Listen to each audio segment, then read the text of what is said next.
It is Kyle Russell here of Crystal Concentrics, and I wanted to give you a quick tour of the vision stones as they appear in my Crystal Meditation and Affirmation card deck, in which are represented 80 crystals, and specifically in the vision section, which is analogous to the third eye, we have a listing. This is kind of like a cover card here that lists 6 stones, tells you where it is, third eye, and it says visible to mind. So the whole concept of vision stones is that they communicate and speak to the inner mind. Now let's begin with dark amethyst. Spiritual mission is what it's about. Reveal my higher purpose. That's sort of an affirmation or a prompt. And for some of these, I have the actual crystals that were used in creating the card deck. So this is a dark amethyst as opposed to the light lavender amethyst, which has a totally different meaning in my system. And it has to do with finding your true purpose in life. Next we have Labradorite, having to do with imagination, letting the subconscious through. And I have a really nice, super bright example to show you. I love Labradorite. It's very useful for working with creativity and imagination. I kind of think of it like a night sky filled with moving clouds. And you have pattern agate, having to do with creativity specifically. It is less mysterious than Labradorite because of the more fixed patterning and designs on the stones, and it helps you to explore possibilities. One of my favorite types is this. I call it mystery or mystic agate.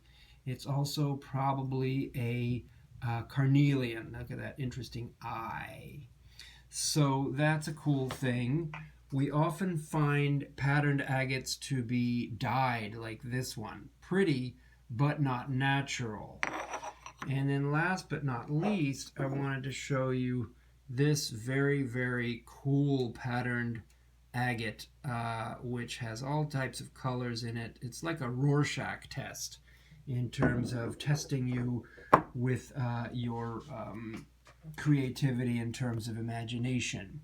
Now we have 3 other ones here. We have apatite, and apatite we have physically in a wonderfully etched double terminated crystal.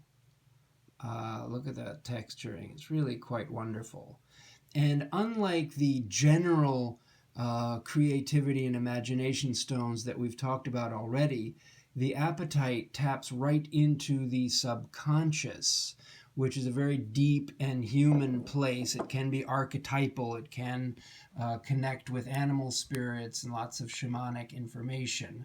And to that end, I'm adding, and there's no card for this, the Shattuckite. This one I call a Stormfront, which is also this dark cobalt color, which speaks so well to the subconscious. And last but not least, another new introduction, which is indigo fluorite. This one tends to show more blue through digital photography than it actually is. It's pretty dark, and the ones that are also dark, sort of lavender purple, fit that description. This is the apatite card. It says the stuff of dreams and visions, the subconscious. So we've expanded that a little bit with these additional stones. Now this one over here, the disembodied self. And this was one card that we failed to write the actual name of the stone on. So instead of saying aura quartz, and this is a beautiful cluster that I actually sold, it has to do with disembodied self, supernatural ego. So that is to say the ego above and beyond its natural incarnation.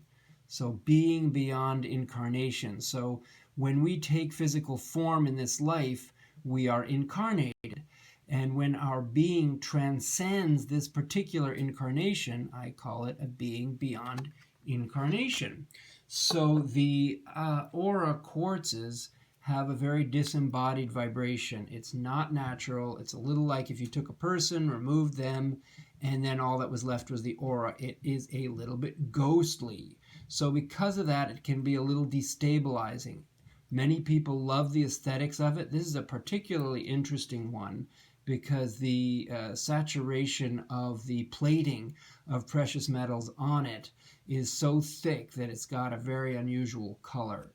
And then the back of it, I'm looking at and finally realizing it's probably an amethyst flower is what it was with the falling down crystals.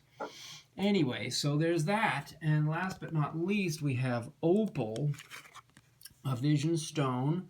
It says multiple dimensions, infinite potentials, from the concrete to the most etheric.